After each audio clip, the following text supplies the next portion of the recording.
రాజకీయాలు, మత రాజకీయాలు, వ్యక్తిగత రాజకీయాలు అన్ని రాష్ట్రాల్లో ఉంటాయి. కాకపోతే మిగిలిన రాష్ట్రాలతో పోలిస్తే ఒక అడుగు ముందుంటదేమో ఆంధ్రప్రదేశ్ అని అనుకోవాలి. ఇప్పుడు తాజాగా టీటీడీ చైర్మన్ ఎవరైతే ఉన్నారో బిఆర్ నాయుడు గారు, ఆయన ఒక మీడియా సంస్థకు కూడా అధినేత, దానికి చైర్మన్, దీనికి చైర్మన్. ఆయనకి సంబంధించి ఒక వీడియో అయితే వైరల్ అవుతుంది 2 రోజులుగా సోషల్ మీడియాలో. దానికి సంబంధించి ఆయన ముందు ఎక్స్వేదిగ్గా స్పందించారు, తర్వాత ఆయన మీడియా ముందుకు వచ్చి మాట్లాడారు. అయితే ఆయన మాటల్లో ఒక రకంగా సమర్థింపు ఏమైనా కనిపిస్తోందా, లేదు అంటే ఆయన నిజం ఒప్పుకునే ప్రయత్నం చేశారా? నిజం ఒప్పుకునే ప్రయత్నంలో కూడా ఆయన డోంట్ కేర్ అనేలాగా ఉన్నాయా? వాస్తవాలు అయితే ప్రజలకి ఖచ్చితంగా తెలియాలి. ఇది ఎంతవరకు వైసీపీ తనకు అనుకూలంగా టీటీడీ చైర్మన్ మీద బురద జల్లే ప్రయత్నం ఎంతవరకు చేసింది, వీటన్నిటి మీద చర్చించే ప్రయత్నం చేద్దాం. సార్, వాస్తవానికి ఈ తరహా ఇప్పుడు కొత్త ఏం కాదు, ఇంతకుముందు. కాకపోతే అవి వేరు ఈ వేరు కంపేర్ చేసుకుంటే, అప్పట్లో ఎస్వీబీసీ చైర్మన్ గా ఉన్న పృథ్వీరాజ్ గాని అక్కడి నుంచి కంపేర్ చేసుకుంటే. కాకపోతే ఇది నిన్న ఆయన ఒక వివరణ కూడా ఇచ్చారు. అది ధైర్యంగా ముందుకొచ్చి వివరణ ఇచ్చారని అనుకోవాలా, లేదంటే నిజంగా ఆయన్ని టార్గెట్ చేసి వైసీపీ ఏమన్నా రాజకీయం చేస్తుందా? ఎందుకు ఇదంతా? చెరపకురా చెడేవు అంటారు. వీళ్ళు ఏ అస్త్రాలు వేశారో అవే రివర్స్ అవుతున్నాయి. ఇప్పుడు హనీ ట్రాప్స్ అప్పుడు జరిగినాయి, అవును, అది పక్కా. ఎందుకంటే హనీ ట్రాప్ వేరు, హెరాస్మెంట్ వేరు. ఇప్పుడు వీళ్ళు ప్రస్తావించిన ఆ రోజున ఏంటి, పృథ్వీరాజు ఒక అమ్మాయిని ఫోన్ లో మాట్లాడాడు, వెనక నుండి నేను వాటేసుకోవాలనిపిస్తోంది అన్నాడు. అమ్మాయికి అవుట్ సోర్సింగ్ ఉద్యోగం ఇచ్చిన తనే అని తర్వాత అని చెప్పాడు కదా, ఇట్లా చేస్తుందని తెలియదు. అంటే దెన్ అమ్మాయి ద్వారా అతన్ని ట్రాప్ చేశారు. అంతే. ఇతను మాట్లాడడం అనైతికం, చట్ట వ్యతిరేకం కాదు. చట్ట వ్యతిరేకం ఎప్పుడు అవుతుంది, అమ్మాయి కంప్లైంట్ పెడతాయి.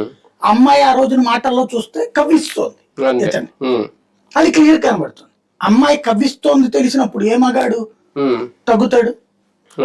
బట్ దాన్ని అతని అనైతిక ప్రవర్తన కలిగిన వాడు తిరుమల తిరుపతి దేవస్థానానికి సంబంధించిన అనుబంధంగా పనిచేసి, ఇది డైరెక్ట్ అనుబంధంగా పనిచేసేటటువంటి ఛానల్ కి ఎలా ఉంటాడు, పవిత్రతకి భంగం కదా అన్న ప్రస్తావించు. ఇప్పుడు ఇక్కడ ఓ మహిళతో సంబంధం, దాన్ని ఫస్ట్ ఏమన్నారు, ఆయనే ఎలాగా మార్చుకొచ్చారు. మొదట ప్రస్తావించింది ఇది ఆర్టిఫిషియల్ ఇంటెలిజెన్స్, డీప్ ఫేక్ అన్నారు. నా ఫోటోల్ని బేస్ చేసుకుని ఎవరో సృష్టించారని చేసిన ట్వీట్. దాన్ని ఆ పాయింట్ కే కట్టుబడి ఉన్నాను. దాని మీద అవసరమైతే సిబిఐ దర్యాప్తుకు అడుగు, సైబర్ క్రైమ్స్ కంప్లైంట్ ఎందుకు పెట్టావు నువ్వు, ఏఐ డీప్ ఫేక్ అని అయిపోయింది కదా. ఆ పాయింట్ కట్టుబడి ఉన్నాడు. మళ్ళీ ప్రెస్ కాన్ఫరెన్స్ పెట్టి వివరణ ఇచ్చే క్రమంలో తొందరపాటుతో కూడిన పాయింట్ చెప్పుకొచ్చారు. ఏమని, వాళ్ళకి మా కుటుంబానికి 30 ఏళ్ల నుంచి అనుబంధం ఉంది, అందులో ఏముందంట అశ్లీలత అని. ఈయన కాస్త ఆవేశపడకుండా ముందు ఆలోచించుంటే ఈ పాయింట్ ముద్దరుంటే ఇష్యూ ఉండేది కాదు. రెండోది, అసలు ఆ మహిళనే తీసుకొచ్చి మా అక్కో మా చెల్లో లేదంటే మా రిలేటివ్ అంటే ఏముంది, అక్కో చెల్లో అంటే కనుక వెళ్ళేటప్పుడు హక్ చేసుకోవడం ఏమి శృంగారం ఏం లేదు, జస్ట్ ఇది ఉంది కాబట్టి దాంట్లో ఏముందా కావాలని చెప్పి క్రియేట్ చేస్తున్నారని చెప్పు ఉండొచ్చు. అక్కడ ఆ పని చేయలే, చెయ్యకపోగా 30 సంవత్సరాల నుంచి ఆ కుటుంబానికి మా కుటుంబానికి సంబంధం ఉంది.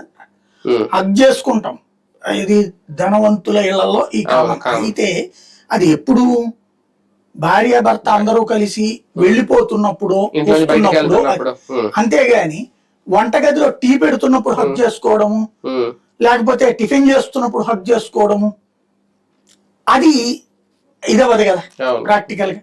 కాబట్టి అక్కడ ప్రజలకి సంజాయిషి ఇచ్చుకున్నారు, కానీ యాక్సెప్ట్ చేస్తారా, ఇది అనెథికల్ గా కనబడుతుంది. అంటే ఈ ప్రెస్ మీట్ చూస్తే అది డీప్ ఫేక్ కాదు అనేది ఆయనే ఒప్పుకున్నారు. అయితే మళ్ళీ అట్లాగే ఎక్కడ అనుకుంటారు అని మరి ఎవరో ఎలక్ట్ చేసినట్టున్నారు, కొంత ఎడిట్ చేసి డీప్ ఫేక్ సృష్టించారు. అంటే మేబీ ఆయన ఉద్దేశం ఆ కౌగిలెంతో లేకపోతే అదో ఆ దగ్గరికి రావడము, అది డీప్ ఫేక్, మిగతా అది ఇంట్లో దన్నది. అక్కడ ఆయన తేల్చుకోవాల్సింది ఏంటంటే ఎవరు రికార్డ్ చేశారు, అది విజువల్స్ కనబడుతున్న దాని ప్రకారం చూస్తే ఇంట్లో పక్కాగా తీశారు కావాలని. అంటే అక్కడ మూడో వ్యక్తి ఉన్నారా, ఉన్న ఇద్దరు వ్యక్తుల్లోనే ఒకళ్ళ ప్రీ ప్లాన్ గా ఆయన చేశారా? చేసుకోడు కదా, ఆయన చేసుకోరు, ఆమె చెయ్యాలి. చేశారా? అది ఆమె చేశారా? ఇంకెవరైనా ఉన్నారా? ఇంకెవరన్నా చేశారు అంటే వీళ్ళిద్దరికి లేదా తెలియదు. వాళ్ళ హస్బెండ్ లేకపోతే వాళ్ళ కుటుంబ సభ్యులు ఈమె ప్రవర్తన నచ్చక ఆ విషయాన్ని ప్రపంచానికి తెలియజేయడం కోసం చేశారు. అదే ఇది కూడా అయి ఉండొచ్చు కదా. అంతే, అవును. అప్పుడు వాళ్ళన్న రావాలి, ఇటు ఈయనన్న రావాలి. అంటే వీళ్ళిద్దరికి తెలియకుండా ఇంట్లో మూడో వ్యక్తి ఎవరో ఉండుంటారు.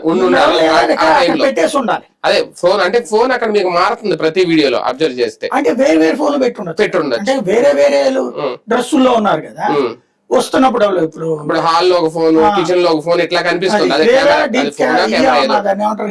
హిడెన్ కెమెరాలో, సీసీ కెమెరా చూస్తుంటే కొంచెం మంచి క్వాలిటీ కెమెరానే వాడారు. అదే అదే, అవును. కాబట్టి అది నేను అనుకోవడం హిడెన్ క్యామ్ క్వాలిటీది వాడారు. ఫోన్ కూడా చేశారు ఎవరు, ఫోన్ కూడా కాదు. ఫోన్ కి అయితే అంత క్వాలిటీ రాదు. మనం ఫోన్ లో మాక్సిమం లాంగ్ లోకి వచ్చేటు బోర్డర్ వచ్చేస్తుంది. అదే, అవును. అది క్లారిటీగా వస్తుంది. అంటే ఖచ్చితంగా అది ఎవరో పెట్టారు, hidden cam high quality camera అయితే వాడారు ఏదైనా. అంటే అది ఖచ్చితంగా ఎవరో టార్గెట్ చేశారు, ఇంట్లో వాళ్ళే. అది ఆమె తరపున వాళ్ళ, ఈయన తరపున వాళ్ళ, ఆమెకి సంబంధించిన ఆమె చేసింది. అదే ముందు అది తెలుసుకోవాలి. ముందు ఆయన టార్గెట్ చేసింది బయటోడు కాదు. అసలు ఆ వీడియో బయటకి ఎట్లా వచ్చింది? వైవి సుబ్బారెడ్డి ఇంకొకరు వాళ్ళ ఇంట్లోకి వెళ్ళి పెట్టరు కదా కెమెరా, లేదంటే అసలు అది బయటికి ఎట్లా వచ్చింది? అదే కదా. అంటే ఖచ్చితంగా ఎవరో వైరల్ చేయాలని చూసి నువ్వు దర్యాప్తు చేయించుకోవాలంటే ఫస్ట్ అది తెలుసుకోవాలి బేసిక్ గా. అది లాజిక్ మిస్ అవుతున్నారు. కానీ అది నిజంగా వైసీపీ సోషల్ మీడియాలోనే వచ్చింది ఫస్ట్. అంటే వైసీపీ వాళ్ళు ఏమైనా ట్రాప్ చేయించారు, అది కూడా జరిగి ఉండొచ్చు. ఎందుకంటే భూమన కరుణాకర్ రెడ్డిని టార్గెట్ చేస్తున్నారు మేబీ. అంటే భూమన కరుణాకర్ అది ఫస్ట్ వైసీపీ సోషల్ మీడియా వాళ్ళు ట్రోల్ చేయడం వల్ల తెలిసింది. అవును. బట్ అది ఎవరో పబ్లిక్ చేయకుండా వాళ్ళ దగ్గరికి ఎట్లా వస్తుంది వీడియో? అదే కదా, అవును. వాళ్ళు ప్లాన్ చేశారు అనుకుంది. ఈయన వాళ్ళ ఇంటికి 30 ఏళ్ల పరిచయం ఉన్న వాళ్ళ ఇంటికి వీళ్ళు పంపించరు కదా. అవును, వీళ్ళేం పంపించరు కదా. అక్కడ ఎట్లా అవుతుంది? లాజిక్ గా ఆ వీడియో సంథింగ్ తర్వాత జరిగింది ఏంటంటే యూట్యూబ్ మన వాట్సాప్ గ్రూపుల్లో వచ్చినది. ఆమె నేను మధ్యాహ్నం ఏదో ప్రెస్ కాన్ఫరెన్స్ పెడతాను వచ్చింది 4 హైదరాబాద్ ప్రెస్ క్లబ్ లో. ఆ తర్వాత పెట్టలేదు. అంటే సంథింగ్ ఆ వైపు నుంచి వచ్చి ఎప్పుడైతే ఇదంతా హడావిడి అయిందో భయపడి వెనక్కి తగ్గడం అయి ఉండాలి, లేదా వాళ్ళ చేత వీళ్ళే చేయించే అనేదానికి వీళ్ళు ప్రూవ్ చేయాలి.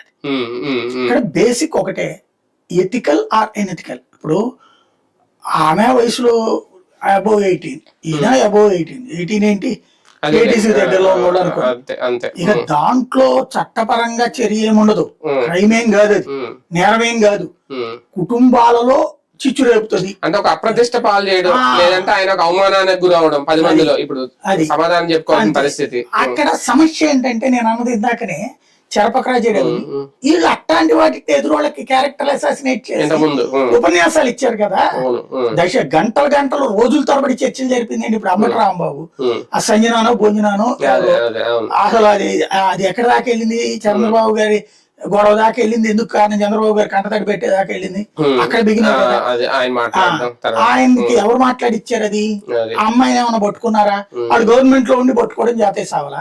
పృథ్వీరాజు విషయంలో, అంబటి రాంబాబు విషయంలో, అవంతి శ్రీనివాస్ విషయంలో, గోరంట్ల మాధవ్ విషయంలో ఏ మహిళ బయటికి రాలేదు. వీళ్ళు మాట్లాడింది అనైతికమనే కదా మనం ఫీల్ అవుతుంది. మనం ప్రచారం చేసింది అదే కదా, డిబేట్లు పెట్టింది అదే కదా. కామాంధుల పార్టీ అన్నారు.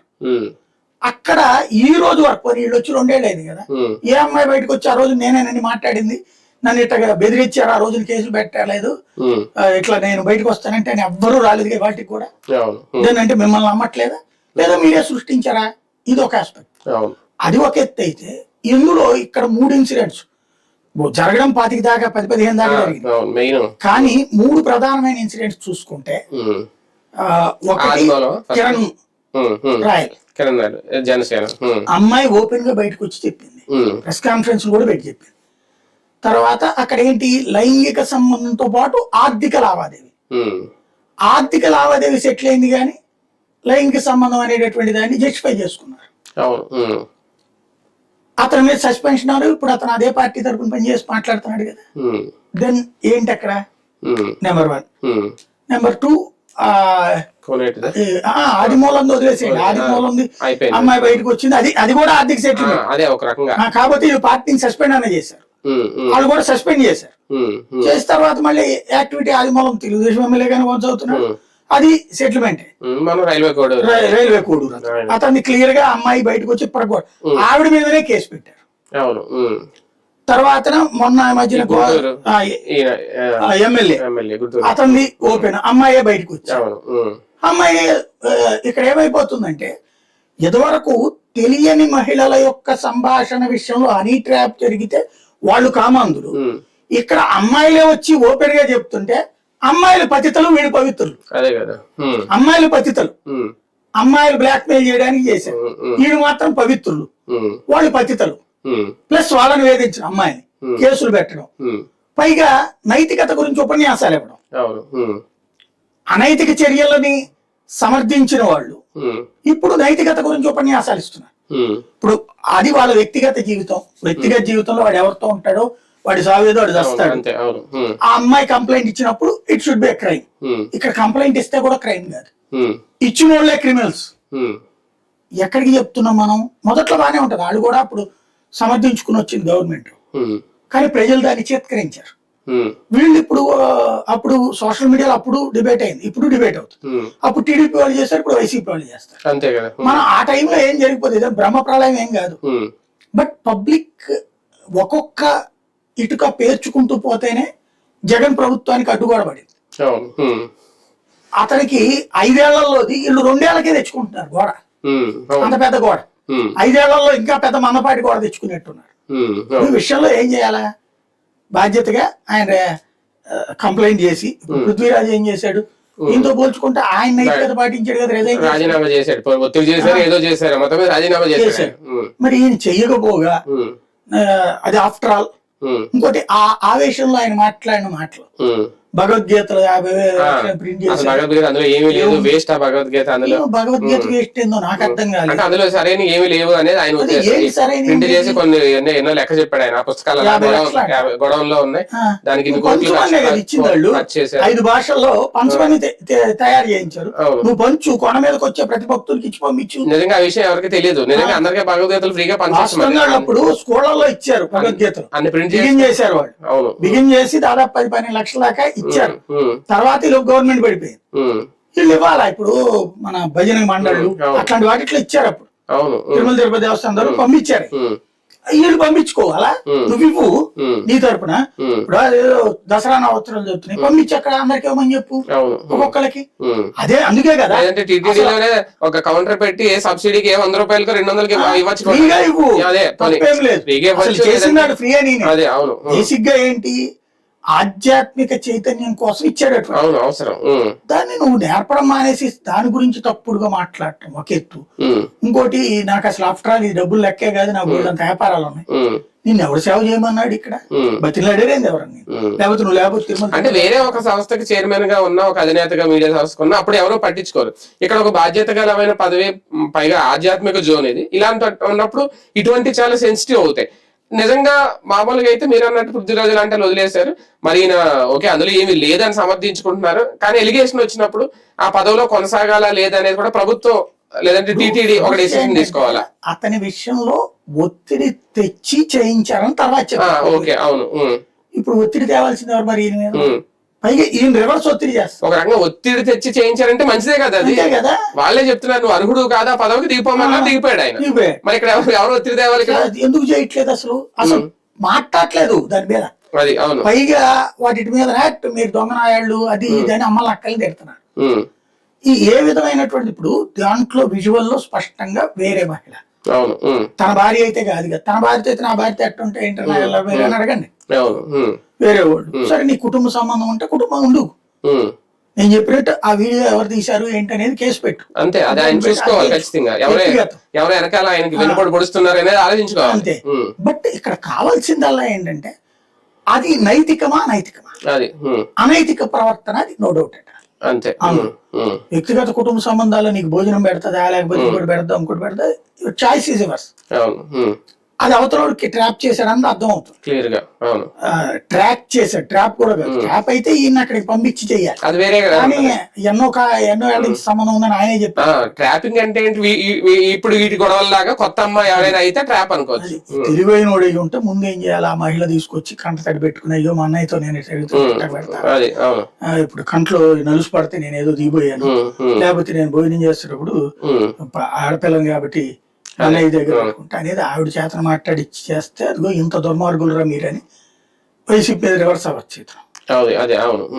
అలాంటిది ఏదో చేసుకుని ఉండాలి. కాకపోతే ఏంటంటే ఇన్సిడెంట్ జరిగినప్పుడు కంగారులో ఒక తొందరపడిపోయేసి రకరకాల డైవర్షన్ చేశారు. ఇప్పుడు ఇక ఏది చెప్పినా ఏదేదంటే తడికి లాంటి అబద్ధం, అది ఒకటి స్పష్టమైపోతుంది. కాబట్టి ఇప్పటికైనా వాస్తవంగా అయితే ఆయనే రిజైన్ చేయాలి, నైతిక బాధ్యత కలిగిన వాడు. లేదు అనుకుంటే ప్రభుత్వం రాజీనామా చేయించాలి, అడగాలి. ఆ నైతికత ప్రభుత్వానికి ఉందా ఆయనకుందా అన్నది చూడాలంటే. సార్ నిజంగా అంటే ఇది చాలా కీలకమైన పదవిలో ఉన్నారు ఆయన.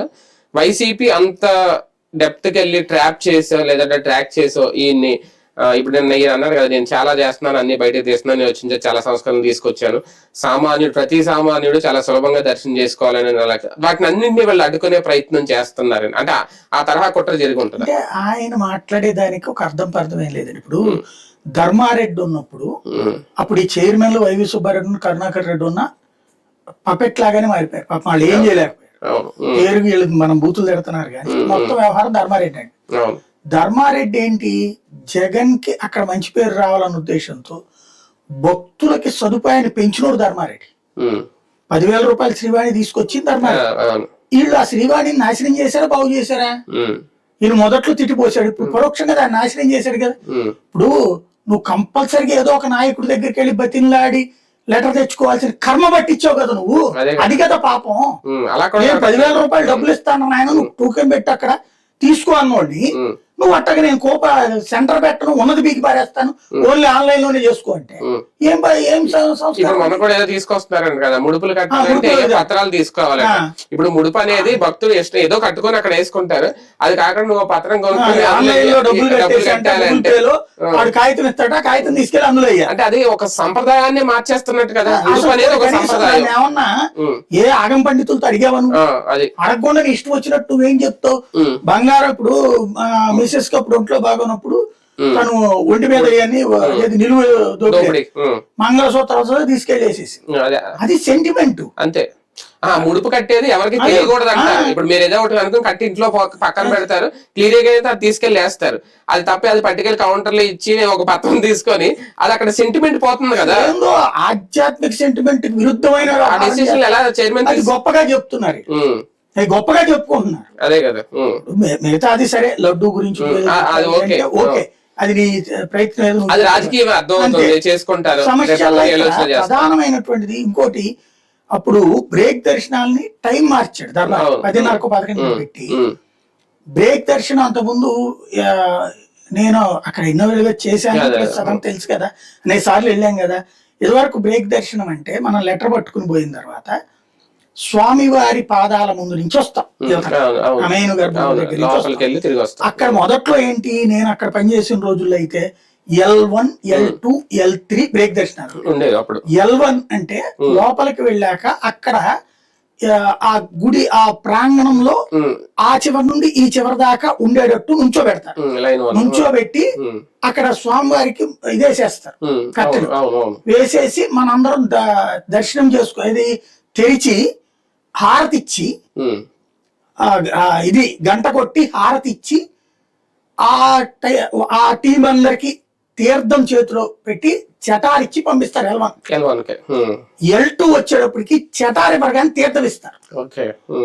L3 వచ్చేటప్పటికి ఇట్లాగా ఆ తలుపులు ముయ్యడం అది ఉంటది L2 కూడా. L3కి వచ్చేటప్పటికి ముయ్యడం ఉండదు, అలాగే దర్శనం చేసుకుంటూ వచ్చేస్తాం అంతే ముందుకి. ఈ L1 అనేది మంత్రులు, చీఫ్లు, వీళ్ళకి చీఫ్ జస్టిస్లు ఇట్లాంటి. L2 ఐఏఎస్లు, ఐపీఎస్లకి, వీళ్ళకి వాళ్ళకు కూడా ఒక్కోసారి ఆ తర్వాత చీఫ్ సెక్రటరీలు, ప్రిన్సిపల్ సెక్రటరీలు అట్లాంటి వాళ్ళకి L1 ఇచ్చేవాడు, కలెక్టర్లు ఇట్లాంటి వాళ్ళకి L2 ఇచ్చేవాడు. L3 అంటే ఆర్డీఓల వీళ్ళ తర్వాత ఎమ్మెల్యేల మనుషుల, ఎమ్మెల్యే కుటుంబ సభ్యులు, ఇట్లాగా ఎమ్మెల్యేకి L1 ఇస్తారన్నమాట. ఇట్లాగా ప్రొసీజర్. అప్పుడు నేను చూసింది రమణాచారి ఈఓగా ఉన్నప్పుడు ప్రొసీజర్ నేను చెప్తాను. ప్లస్ చైర్మన్ కరుణాకర్ రెడ్డి, ఆదికేశ్వర నాయుడు పొద్దున్నే L1 కంటే ముందు వాళ్ళు వచ్చేస్తారు. వచ్చి వాళ్ళు దర్శనం చేసుకుని అక్కడ నుంచుని వచ్చిన విఐపీలందరికీ నమస్కారం పెట్టి ఆహ్వానిస్తారు. వాళ్ళందరికీ ప్రసాదాలు దగ్గరుండి చూసుకుంటారు L3 బ్రేక్ దాకా కూడా. ఒక్కోసారి బాగా చిరాగ్గా ఉంటే L1 లో వెళ్ళిపోతారు, లేదా L2. బట్ ఖచ్చితంగా అక్కడ అందరికి నమస్కారం పెట్టి ఓసారి ఆ విఐపీలకు సంబంధించి చూసుకుని వెళ్ళడము, వెళ్ళేటప్పుడు ఆ క్యూ లైన్ల దగ్గర చూసుకుని వెళ్ళడం నడిచేది ఆ రోజు. ఆ సిస్టమ్ ధర్మారెడ్డి టైంలో ఏం చేశాడు, బ్రేక్ దర్శనం కూడా జేవిజల విగ్రహాల తర్వాత అక్కడ బంగారు ఇది ఉంటది స్వామివారికి సంబంధించినటువంటి ఆసనం అయ్యారు, అక్కడి నుంచి ఇట్లా వెనక్కి తెప్పుకొచ్చేసాడు బ్రేక్ దర్శనానికి. ఆశీర్వచనం కాదు, స్వామివారికి రాత్రిపూట్ల నిద్రకి చేసేటప్పుడు పగవలింపు సేవ ఉంటుంది. లోపలికి వెళ్ళేటప్పుడు మనకి రైట్ సైడ్ చూస్తే లోపల లోపలికి బంగారు వాకిల్ దాటాక లోపలికి వెళ్ళాక స్వామివారికి దీంట్లోకి వెళ్తాం. ఆ వెళ్ళినప్పుడు రైట్ సైడ్ స్వామివారికి సంబంధించిన పడక అది ఉంటది, రోజు పగవలింపు సేవ జరుగుతుంది. అక్కడ రాత్రికి అంతా ఆయనకి ఆస్థానం అంటారు. మొత్తం స్వామివారికి ఆ రోజు వచ్చిన ఆస్తి సంపద అంతా కూడా ఆయనకి వివరించి చెప్పి పడుకోబెట్టి వెళ్ళాలి. అది ఆస్థానం అనేది. అక్కడ దాకా అక్కడి నుంచి ఇటు పంపించేశారు వెనక్కి. ఏది బ్రేక్ దర్శనాన్ని ఓన్లీ శ్రీవాణి వాళ్ళకి లేదా ఆ ఎమ్మెల్యేలో మంత్రులు ఒరిజినల్ గా వచ్చే వాళ్ళకి మాత్రమే ఆ గర్భగుడి ముందు నుంచి. అది కూడా ఇవన్నీ తీసేశారు, హారతలు తీర్థాలు ఇవన్నీ కూడా తీసేశారు. దాని మీద అమ్మలక్కలు తిట్టుకున్నారు వైసీపీ వాళ్ళు. మన ప్రభుత్వం ఉండి మనకు ఇది పోయింది అనేది, ఎందుకంటే అంతకుముందు తెలుసు వీళ్ళందరికీ కూడా. అట్లాంటిది అతను ఏంటి, ఎక్కువ మంది భక్తులు దర్శనం చేసుకోవడానికి కావాల్సిన సిస్టమ్స్ పెట్టుకొచ్చారు. ఈయన ఇప్పటికీ 100 సార్లు ఆర్టిఫిషియల్ ఇంటెలిజెన్స్ అంటాడు. ఆర్టిఫిషియల్ ఇంటెలిజెన్స్ పేరుతో నువ్వు తీసుకొచ్చినటువంటిది ఏం సాధిస్తావు నువ్వు? ఏమన్నా భక్తులు ఇదివరకు గంటలో 500-5,000 మంది దర్శనం చేసుకుంటూ ఏమన్నా 50,000 మంది దర్శనం చేస్తారు? అసలు ఏం మాట్లాడుతున్నాం మనం? అలాగే నెయ్యి 550 రూపాయలు వస్తుందని 650 రూపాయలు పెట్టి ఆన్ పేపర్, ఇక ఎంతకంటే తక్కువ రావాలి 450 లెక్క ప్రకారం. ఎందుకంటే వీళ్ళు అమ్మేటటువంటి నెయ్యి అయితే స్టాల్స్ లో అమ్మేటటువంటి నెయ్యికి ఇవి ఉంటాయి, డబ్బా గిబ్బా పార్సిల్ ఇవ్వాలి. దీనికి అది అక్కర్లేదు కదా, ట్యాంకర్ వచ్చేసింది. కనీసం 500కి ఇవ్వచ్చు. దాన్ని తీసుకొచ్చి నువ్వు 650 ఎందుకు ఇస్తావు? ఇంకా దేవుడికి నువ్వు చేసిన మేలేంటి? బేసిక్ గా భక్తుడికి నువ్వు చేసిన మేలేంది?